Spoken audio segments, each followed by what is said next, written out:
ଶ୍ରୀକୃଷ୍ଣ କହିଛନ୍ତି ସୁଖ କୌଣସି ଜିନିଷ ନୁହେଁ, ଏହା ହେଉଛି ଏକ ମନୋଭାବ। ସୁଖ ବାହାରେ ନୁହେଁ, ତୁମ ମନରେ ଲୁଚିକି ଅଛି।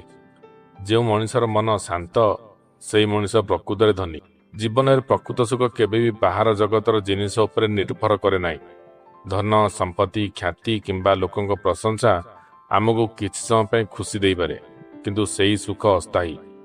ଯଦି ମନ ଶାନ୍ତ ଅଛି ତେବେ ସାଧାରଣ ଜୀବନରେ ମଧ୍ୟ ମଣିଷ ଖୁସିରେ ରହିପାରେ। କିନ୍ତୁ ଯଦି ମନରେ ଚିନ୍ତା ଈର୍ଷା କ୍ରୋଧ ଅସନ୍ତୋଷ ଭରି ରହିଛି ତେବେ ସମସ୍ତ ସୁବିଧା ଥିଲେ ମଧ୍ୟ ମଣିଷ ଶାନ୍ତି ପାଇପାରିବ ନାହିଁ।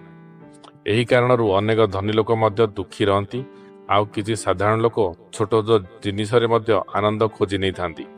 ଆମେ ସାଧାରଣତଃ ଭାବୁ ଯେ ଯେତେବେଳେ ମୋ ପାଖରେ ଏହା ଆସିବ ମୁଁ ଖୁସି ହେବି, କିନ୍ତୁ ଏହି ଚିନ୍ତା ଆମକୁ କେବେ ବି ସନ୍ତୁଷ୍ଟ ହେବାକୁ ଦେଉନାହିଁ। ପ୍ରକୃତ ଖୁସି ଆସେ କୃତଜ୍ଞତାରୁ, ସକାରାତ୍ମକ ଚିନ୍ତାରୁ ଏବଂ ନିଜକୁ ଭଲ ପାଇବାରୁ।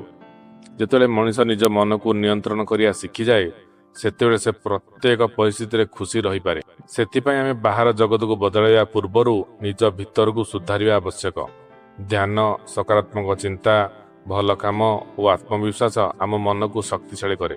ଯେତେବେଳେ ମନ ଶାନ୍ତ ଓ ସନ୍ତୁଷ୍ଟ ରହେ ସେତେବେଳେ ଜୀବନର ପ୍ରତ୍ୟେକ ମୁହୂର୍ତ୍ତ ସୁନ୍ଦର ଲାଗିଥାଏ। ଏହିପରି ପ୍ରକୃତ ସୁଖ ବାହାରେ ନୁହେଁ, ଆମ ନିଜ ଭିତରେ ଲୁଚି କରିଥାଏ। ଏ ଭିଡ଼ିଓ ତୁମକୁ ଭଲ ଲାଗିଥିଲେ ଲାଇକ୍ କର, ସେୟାର କର। ଏମିତି ମୋଟିଭେସନ୍ ପାଇଁ ଚ୍ୟାନେଲକୁ ସବସ୍କ୍ରାଇବ୍ କର।